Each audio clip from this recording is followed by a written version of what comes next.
Hello, everyone. Happy Monday or happy whichever day it is that you're listening to the show.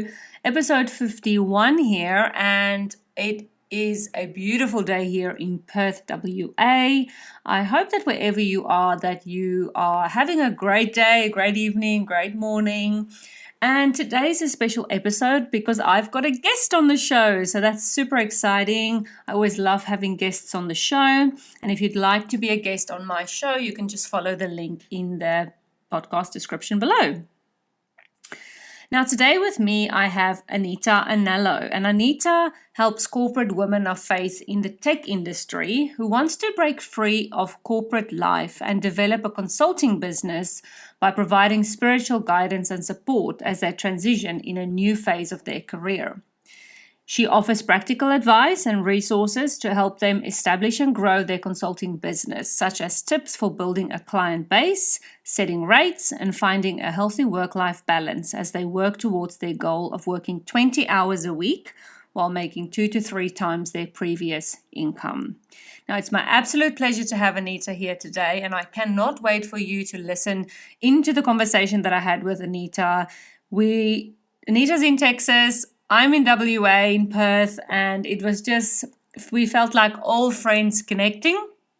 So before we jump into the episode, grab your coffee or tea or your favorite beverage and just get ready to listen in, but also grab your notebook and pen because Anita gives a lot of strategic tips, tactical tips and tricks that you can start implementing straight away.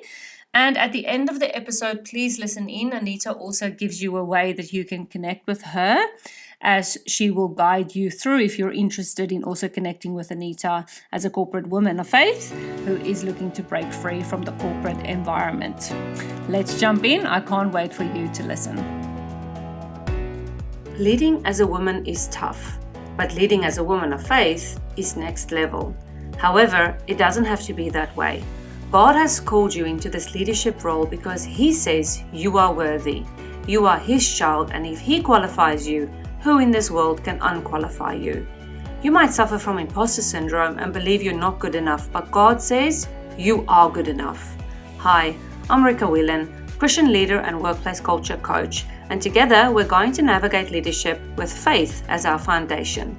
Let's get started. Grab your coffee or water, keep that notebook and pen handy, and let's jumpstart your leadership. Welcome to the Women of Faith in Leadership podcast. Anita, I'm so excited to have you here. Oh, Rika, we just have had so much fun already getting started. I feel like I've known you forever already. Yeah, I love these connections on the podcast and having different guests on it.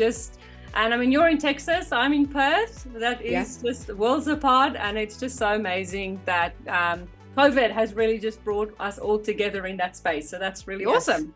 No kidding. Yeah. So why don't you just start us off by telling us a little bit about yourself and your leadership journey? Yeah. So thank you for having me. First of all, I just want to honor you for what you're doing and the way that you are just charging and leading the way to be able to help us as women connect and then just really highlight just leadership skills and leadership journeys along the way. So I just want to start off by thanking you for that.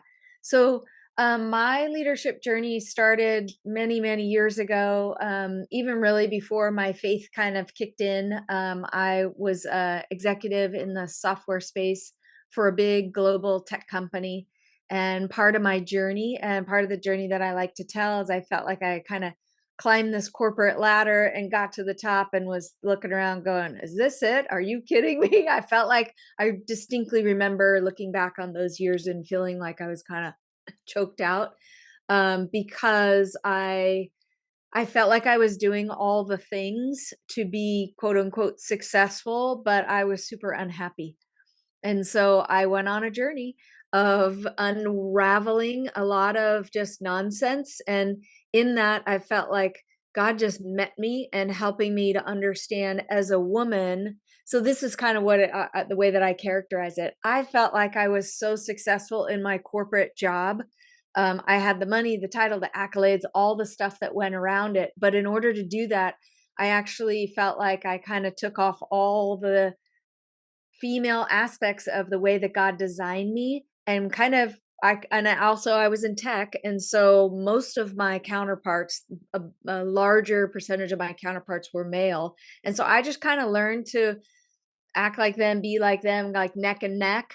I was still very much a female, but certainly in my goals and my setting and my drive, I'm naturally super driven. But I felt like what the picture that God showed me is I kind of laid down all the things that made me really good as a woman and took on this persona that was not really mine. So my journey inside the corporate space was about 8 years of God kind of unwinding this nonsense. And as I walked on that journey to really unravel this stuff, man, I really started to discover who I was, what my purpose was, and what my next steps were. That's extremely powerful. And it just goes to show that, God made, I always think about this, God made female and God made man Yeah.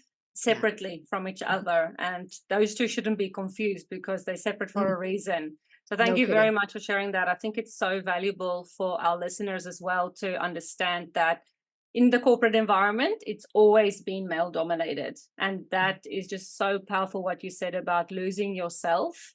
And I Yeah. think that's extremely valuable for our listeners as well, because, I and I've shared this with the listeners as well, I've given up my full-time job to pursue entrepreneurship as well. And we'll hear from you in that space soon. But for me, I gave up so much of myself that for a year later, I'm still struggling with the burnout from what I gave up of myself. Yeah. So can you share with us, in that space of maybe in the 8 years or maybe after you left your corporate space, what does it mean to be a faith-based leader? What does that mean? And is it even possible? Yeah, that's a great question. So probably then I'll kind of look at it this way. So like the next part of the journey is as God's kind of unwinding this nonsense that I had in my mind. I'm looking around at all the other ladies around me that are in the corporate space, and they're all kind of acting the same way, like just kind of over masculinated and tearing each other down and all that kind of stuff. So for me, that's actually part of it. As a woman and a leader and a believer, like those three things together, I feel like God has now taking me full circle and being able to see as a leader and a believer, it means that I serve with integrity. It means that I meet with clients, and with the wisdom of the Holy Spirit, we try to see the next path. And where, like clients for me, I always see this picture that God gives me, that maybe the linear path of going step by step by step they seem to be stuck, but the Holy Spirit gives me this picture of kind of like approaching it from a different angle altogether. And so those are those elements. It's being sensitive and being caring, but then also being driven. Like I said earlier, my personality is very driven. Like I love to set goals, have tasks, list all the kind of stuff and get stuff done. That is absolutely part of my personality style. But then also recognizing that the my personality style is part of it. I'm also called to be able to use that wisdom and that integrity and that generosity that God has put inside me to go out and serve the audience that I'm called to serve. So see how it's taking what I did learn in the corporate space and still utilizing it, but having a completely different spin in a way that is not just me propping myself up to be able to meet somebody else's goals, somebody else's KPIs. If you've been in the corporate space, you know exactly what KPIs are. Those are basically your key performance indicators, where your boss or your boss's boss or 5 levels above you or whatever, wherever you are in that corporate ladder, they tell you this is what's going to determine success. And what we do is we start to take and we shift that.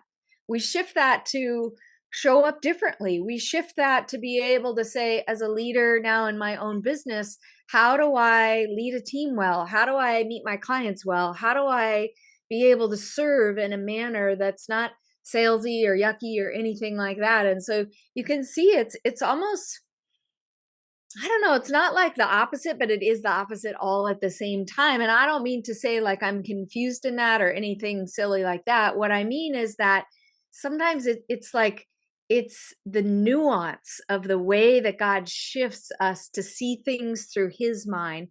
And that comes from being in community with believers, other believers. It comes from reading God's word. It comes from meditating on, God, what do you want me to do today? And asking, really genuinely asking, because I think as women, Rika, we can have this opportunity at the beginning of every day, regardless of how we're working. Um, I always see this picture of like, I can show up in the morning and have like 100 things I want to accomplish that day. And then I go, no, no, no, no, no. I can do 20 of them though. And no, no, no, no. And then I'm like, wait a minute. God's like, oh, you're so sweet to think that. And then I'm like, Lord, wait a minute. Can you just show me like the one to maybe three things that I'm supposed to work on today? And that's part of the entrepreneurial journey, is figuring out, Lord, how do I like narrow down that funnel so I can actually get something done today that actually adds to the bottom line of my business, that attracts new clients, that serves like all the things that are really important when we're building businesses. Because yeah, there's those things are the reason I say important is because there's a lot of activities that we can do in our business that don't actually lead to revenue. And the other reason I say that is because if I'm doing a lot of stuff but I'm not serving my clients or bringing income in, then that's actually more the definition of a hobby than it is a business. And so I just want to make that clear, because we want to really shift away from that. When we switch from a corporate income to an entrepreneurial income, we really want to have those goals in line so that as leaders in our space, we can show up and really do well and really go after the things that God's shown us. Can you share? Because what came to mind was when you just said that, I was like, wow, you like talking to me, because I can sometimes just do things throughout my day, and then at the end of the day, I was like, what did I actually do? I didn't even speak with one client. I didn't do anything, and that was just a waste of, well, such a waste of time. So something that the Lord's really been working through me, and something that I've been sharing on the podcast lately, is just this leaning back into God's grace and Mm. trusting Him on a daily basis for your daily bread. And that's exactly what you just said. So that's just that reaffirmation as well for our listeners, that just lean back and trust God on a daily basis, because leadership is a tough journey. It's definitely by no means easy, but it can be better with God on your side if you lean back and trust Him. And now the next question I have for you that just popped up into my mind was, when would you say, like for a listener of the Women of Faith in Leadership, they, currently stuck in corporate jobs, or they're in the education space, or I've got some listeners in the health space. How will they know if it's time to step out of that leadership role into, say, potentially an entrepreneurial journey? Because some people think that they don't have anything to offer. They don't. All that they have is what they have, and they don't have the courage to step out into that role. So, what would you say to that person? I think there's two big components that I want to break down a little bit. And I'll just go super high level first, and then we'll break them down a bit. So the first two things that I want to think about is there's a linear path that says, I'm good at a skill set over there, and I can actually reimagine this and give it to the marketplace in a different way, usually for a better income level. That's really powerful. Is I am good at a skill, and I'm going to actually, instead of giving all that skill to my corporate employer, I'm going to reimagine what a business could look like and being able to take that skill out into the marketplace and deliver those same services or products on my own. So that's one element of it. The other part is, I think it's super important to have a plan to transition over. I'll say perhaps one of the worst things that you can do, especially as a woman of faith, is to do something like, and no judgment here, I've just seen it not really work out very well. Oh my gosh, God's just called me to be an entrepreneur. I'm going to quit my job. And then everything kind of starts going a little bit cuckoo because we didn't have a plan. So I believe, like, scripture is super clear. God's a God of order. He has a plan. So for us, part of the journey was my husband and I, we went on a journey together. We had to talk about it a lot. And for many years, I was the primary breadwinner or the larger breadwinner. And so there was a certain amount of things that we had to get in order first in order for us to be able to say, Anita can retire early and come home and do some things differently. So we did real practical. We did things like we paid off all our debt. We, reduced our budget, and we basically had a plan so that when it was time for me to leave the corporate space, with that income, we had a path to be able to have some runway, because I think for our marriages, one of the most difficult things we can do is all of a sudden kind of throw our hands up and be like, I'm going to figure it all out. God's going to provide for me. That's, I don't know, my experience is it's not always the way that it works. Like God will give us the vision and he'll walk us step by step, but he also expects us to be good stewards and to do the things that we're called to do. So can you see, Rika, as we take the financial plan and lay on top of that the skill set that we kind of reimagine and reoffer into the marketplace, those two things together can help you create a transition plan to go from one to the next, instead of having kind of like this sharp thing.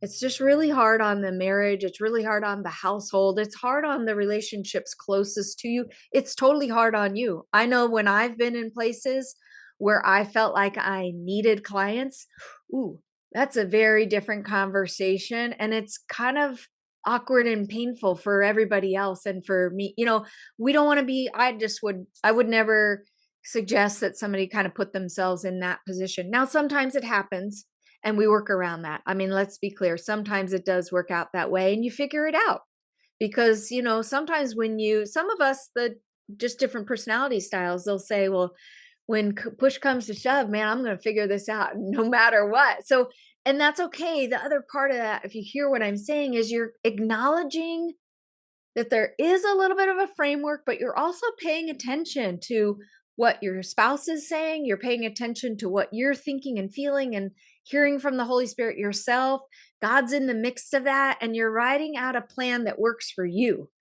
You're not just saying, hey, Anita told me to do this, Rika told me to do this, somebody else online, some other guru out there told me to this. It's more like, no, I'm listening to the framework, but then I'm also deciding for myself, this is what my family situation is like. This is what my household income and, right? You're taking those things into consideration, then you're making a decision for yourself. I think all of those elements, so that's actually not two, that's three. I think all of those elements are super important for each of us as individuals, because my plan is not always necessarily going to be the exact same plan that you use. And so what do you think? Like what have you experienced as you transitioned from one to the other, one area to the other?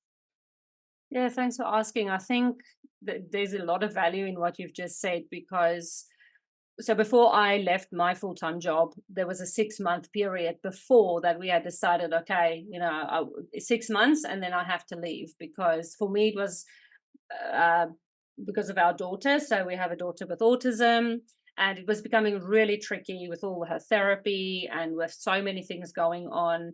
She also had a really tough year at school. So for us, it came to like, okay, this is not working anymore. There's this imbalance in our household. Mom needs to be there. And it needs to be the mum, but I was also the main breadwinner in the family, similar to yours. And it was very, very tough to make that decision, but we knew we had to. The mistake that we made is we didn't come up with a solid plan, literally like you just said. So we knew it was going to happen. We started putting savings aside. So we did it. We kind of did it. It was good to put the savings aside, but we still had the date. So I agree with you on that one. If this is a plan that any one of our listeners want to make today, date is the one thing you don't want to have, because paying off debt while you're dipping into your savings, it's like, it's just not a good idea. Yeah, so I think coming up with that plan is so crucial. And I'm at the point where like you just mentioned, when you're feeling like, okay, I need those clients, because otherwise we're not going to make it through the month. It puts strain on the marriage. And this is literally where, and just I'm always extremely honest with my listeners as well. This is literally where we're at right now. There is a lot of strain in the marriage. And although my husband and I have been together 20 years, we're strong, and that's fine because we've had that foundation. But I think if it was earlier in our marriage, we definitely would not have come through it, because it's too stressful. Months to living paycheck to paycheck or things like that is just not ideal. And trusting, leaning back and trusting the Lord, although it's a good plan, it's not good enough. It's not solid. Like, I'm not saying we shouldn't just trust God. That's not what I'm saying at all, because He does want us to lean back and trust Him. But like you said, he's also a God of order. He wants us to have that plan. So my challenge has been putting structures in place. If I get a new client, what will that look like? What will that automations and all those sorts of things? Because I've never been a business owner before. I've now been a business owner for nearly a year, so it's going much better. But it also took me a very long time. I didn't realize it'll take me a year to kind of fully set up the business, to get it going, to kind of know who I am as an entrepreneur. And leading myself has always been very easy, but it's also one of the most trickiest things I've now had to do. So if one of the listeners here today wants to come up with that plan, or set up that plan, and before they leave, is this something that you can help with? Is this something that you currently do in your business? It's one of the elements that we talk about in our coaching program, Okay. because it is super important. And so I do a mastermind for successful corporate women of faith in the U.S. that are transitioning over to an entrepreneurial space. And on the way into the program, as part of the application process, we'll actually have that conversation just to be able to get a temperature read of, where is your risk and where's your husband's risk, and have you invested before? So it is part of the conversation, because it's an important part to be able to have to determine. I want people to be successful. I want their heart's desires to come together. I mean, we've been a homeschooling family for like 15 years already, and I can't tell you, I've talked to hundreds, probably thousands of moms over all of the years that have said to me, Anita, I wish I could homeschool my kids. And so when we, as moms and believers and those that are in the workforce, when we want to be able to intentionally spend more time with our children, I think that's finances are absolutely one of the components that we want to talk about on the way in, what their business idea is, that they can create a knowledge-based business. That's really the area that I focus on, so they can create a consulting business based on something that they're really good at. I call that their specialized knowledge.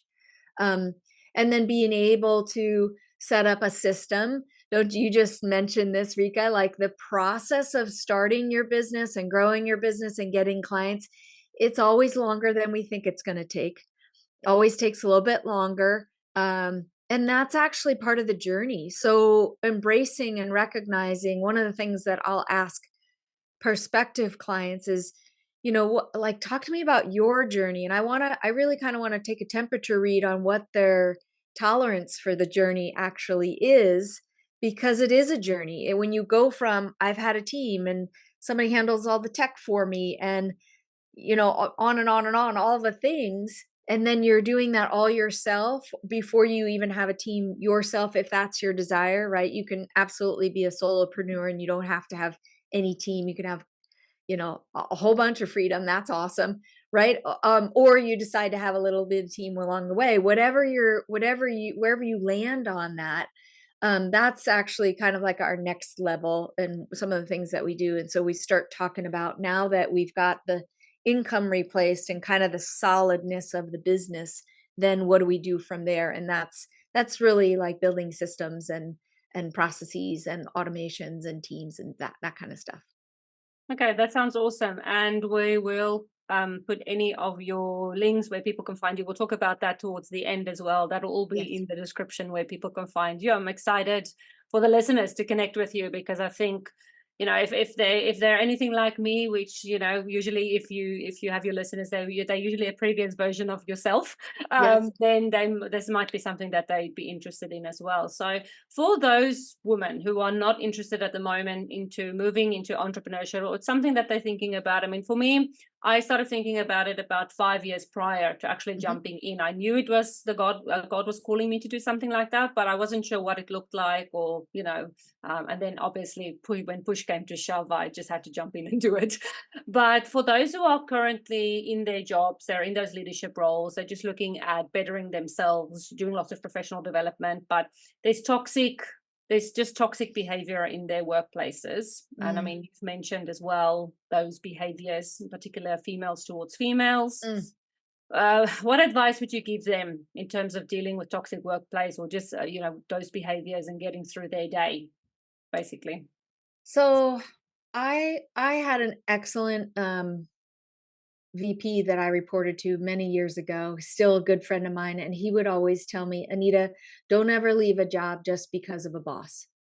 Because there's a couple of things that are always going to shift, and your boss could definitely be one of them. So I think that's pretty solid advice. I have absolutely worked for some toxic people in my career that are it's hard. It's definitely hard. So I would do a couple of things. I love to be just real practical and tactical. I'd find a community of like-minded people around you that can offset that toxicity.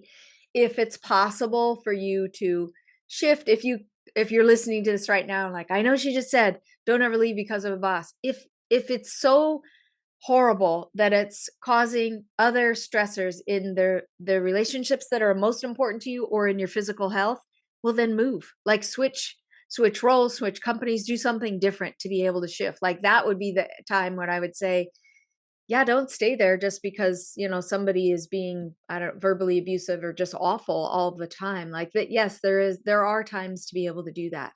Um, the other thing that I would say is that we can spend a lot of time in our mindset focusing on where there might be what's called the gap. So there's an excellent book called The Gap and the Gain. It's by Benjamin Hardy and Dan Sullivan. And in that, and I love it as a believer. So it essentially talks about anywhere in my life. If I'm looking at it, I'll put it in language that comes from scripture. If I am looking at something in my life, it could be my job, my business, my relationships, my health, whatever, doesn't matter, and I feel like there's some lack in some way. There's not enough. What's happening? Oh my gosh, God, I'm crying out. That is what this book refers to as the gap.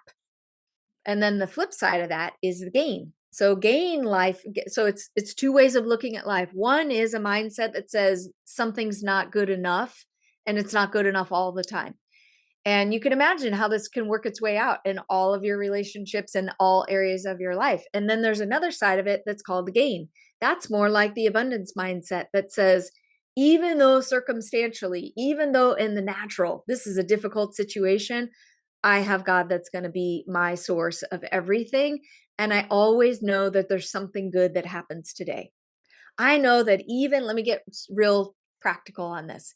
I know that even if I didn't do the tasks that I was supposed to do today, I know that I still have amazing kids that are my biggest cheerleaders. I know that my husband's going to come home. He's going to kiss me and say, babe, you're amazing. What did you do? Awesome today. I know that I worked out today. I know that I walked my dogs. I know that, see how I'm starting to just recount a tiny little list. I know that I met somebody new today. I know that so this is gain kind of thinking. And so there's a tiny little mindset shift that at the end of every day, you start jotting down what are your gains for that day. And you can just take a couple of minutes, just start with like your top three. If you're really, really struggling with life, an area, just start with one thing and then try to do another one. Maybe just start with a minimum of three.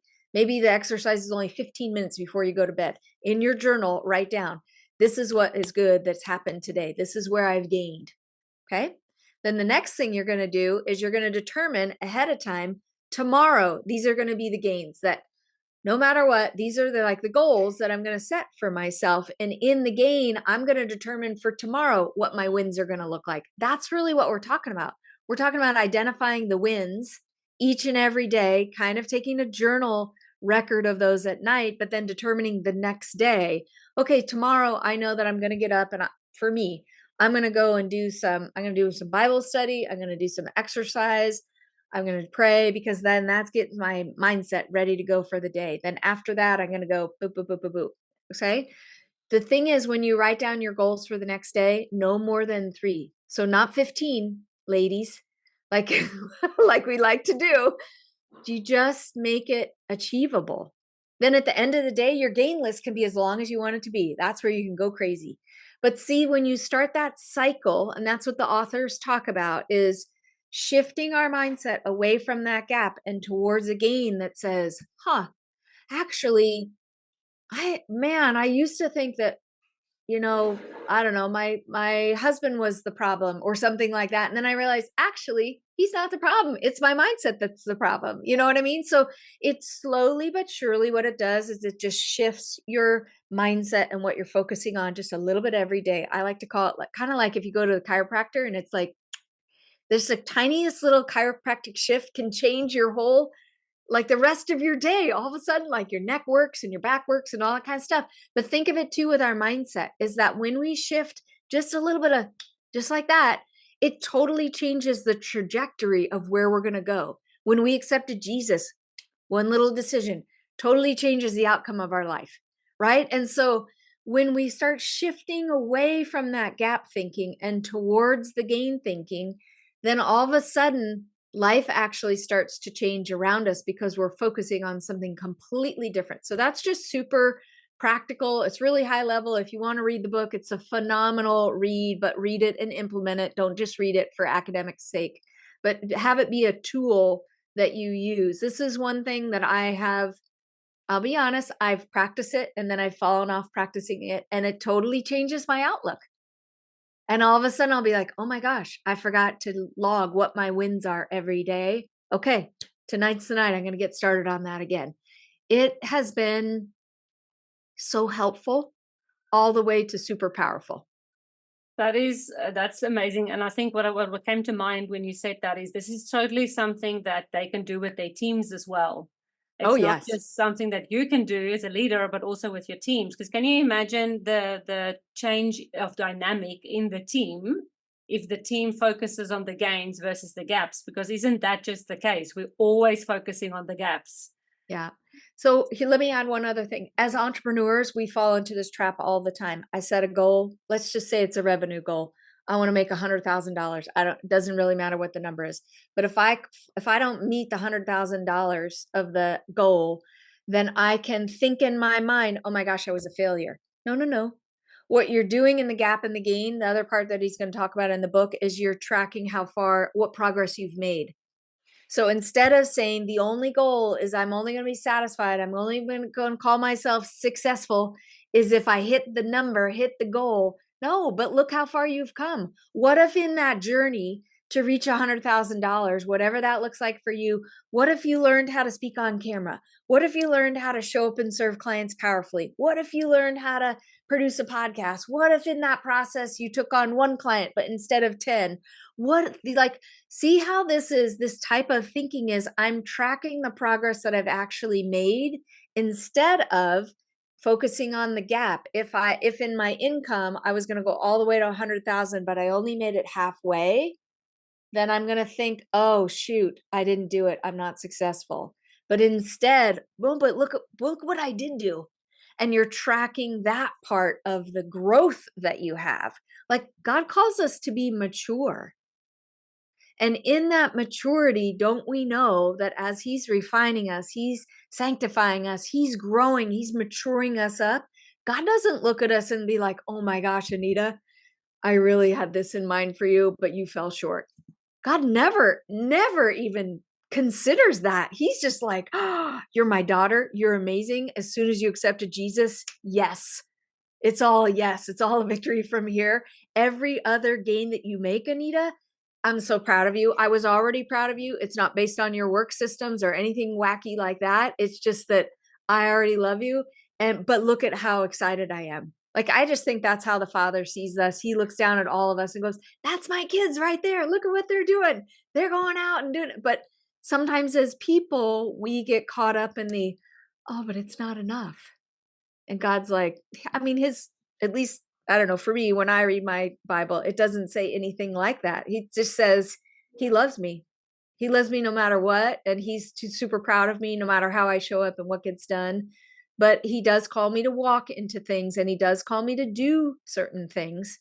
But I think if we could see ourselves a little bit more like God does and like be our biggest cheerleaders for ourselves, that would be so powerful. And I think that's the same in leadership as well, because when we're in that leadership positions, we can quite often fall into that negative headspace very quickly because our teams are giving us a hard time or because we're leading a team and there's this negativity or this toxicity.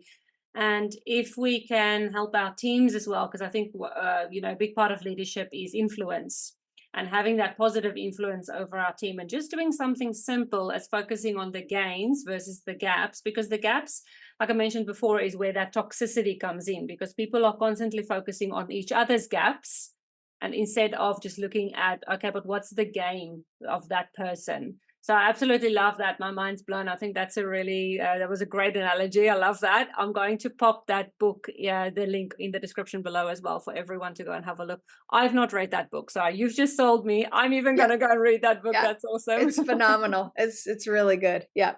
Yeah, no, but I think your perspective on it makes sense, because I think from an experience perspective, we can see that in ourselves as well. And for me, being an entrepreneur now for a year, I can see where I focused a lot on the gaps, because Mm. for me, I thought, and this is KPIs for you, hey, in the corporate environment, you think if you focus on the gap, you need to focus on that gap to make those improvements, and that's where your focus is going to be, because you're focusing on those negatives. And Mhm. what I always say about professional development, or professional goals, is that Mhm. your team should be setting their own professional goals, because if they're not going to attain it, and they're not going to want to attain it. So Mm. focusing on what you want to gain versus just closing the gap the whole time. Yeah. So yeah, so valuable. Now, Yeah. just lastly, is there any last advice or anything else that you want to share with the listeners, and then share where they can find you? I always want to encourage everybody, just take one next right step of integrity, whatever that looks like for you. Don't get overwhelmed. There's a lot of free content that's out on the internet about building businesses and being entrepreneurs. There's a lot of amazing people to talk to, but when we overconsume, our minds get overwhelmed and then we get stuck. So don't do that. Just take one right next step of integrity for you, whatever that looks like for you. Whatever your thing is, as you're listening to this right now, and pray about it. God, what's my one next step? If I'm in the corporate space and I need to figure out, is there a market for the services that I have to offer? Maybe your next step is you go and talk to some prospects and you take some time to do that. If you know that there's a market, maybe you go and talk to a prospective actual client, and not just, hey, I have this idea, but no, I have this service. Maybe start to cultivate a situation where you take on a new client and just test the waters on that. So you're starting to replace that income. That's super important. Like, let's be clear, our income is absolutely important. God talked about money a lot. He knows it's important to us. If you are I don't know, if you're stuck in any one way, maybe the thing is you just need to go for a walk and you need to clear your head and pray and figure that out and just ask God, what's my one next step? Because don't get overwhelmed in all the things that are out there. Again, there's amazing people in the online space, but it can be overwhelming to try to keep taking it in, taking it in, taking it in as we like scroll through our social feed and all that kind of stuff. And then you kind of feel badly about yourself. And that's not helpful. It's not helpful to you. There is an audience out there that needs you and they're waiting for you. They will only hear your voice. So they won't hear my voice. They won't hear Rika's voice. We could have this similar offerings in our businesses, but they're not tuned to the tone of voice that I have or that Rika has. They're only tuned to your voice. And so get out there and take the steps that it takes to be able to start to build a business, and so you can have time and money freedom and build the business of your dreams. Like, don't try to replicate your corporate job. Just go and take your next one step to be able to build the life that you desire. So if you want to find out more about me, I did write a book last year and published it. It's called a 6-step blueprint, and it is my framework that I walk clients through. So you can have that for free. Gives you all the components of being able to walk through the process of what it looks like to be able to launch a business. We'll make sure to be able to have Rika put that in the show notes. You can find me anywhere on social, Anita Anello. You can go to anitaanello.com or just look up and do a Google search for Anita Anello, and then download that free 6-step blueprint to be able to have that as your free gift, and just kind of maybe just dip your little pinky toe into the waters of what it looks like to be able to launch a business. Well, thank you so much for being on the show. I really actually enjoyed our chat today. I love the Yes. fact that we can just, as women of faith, come together and talk about God so freely. It's there's some people out there who unfortunately can't do that. So we're very lucky to be in this Yes. space where we can be on YouTube and be on a podcast where we can talk about God so freely. So thank you Yeah. so much for your time, for being here today, Anita. You're so welcome. And again, Rika, I just want to honor you and thank you for what you're doing. It's so incredibly important. The way that you show up and serve the community that you serve, it's just absolutely beautiful. So thank you. Keep going. No, thanks so much for that encouragement. I think it can sometimes be tough to show up consistently, Yeah. especially as women. We're pulled in so many different directions, but thank you very much for that. And just praise to God for this calling that He has on my life, and talking Yeah. to women of faith in leadership. Many of the listeners will say to me, they've looked for a podcast like this, and it's literally like you just said, my voice is the one that they've been waiting for. Yes. But just honor to God. I'm just His instrument and His vessel. So thank you very much, and I hope that you enjoyed the rest of your day, Anita.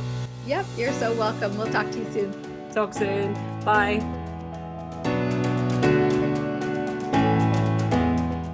Thanks so much for listening. If this podcast blessed you in some way, the number one way you can thank me is by leaving a review.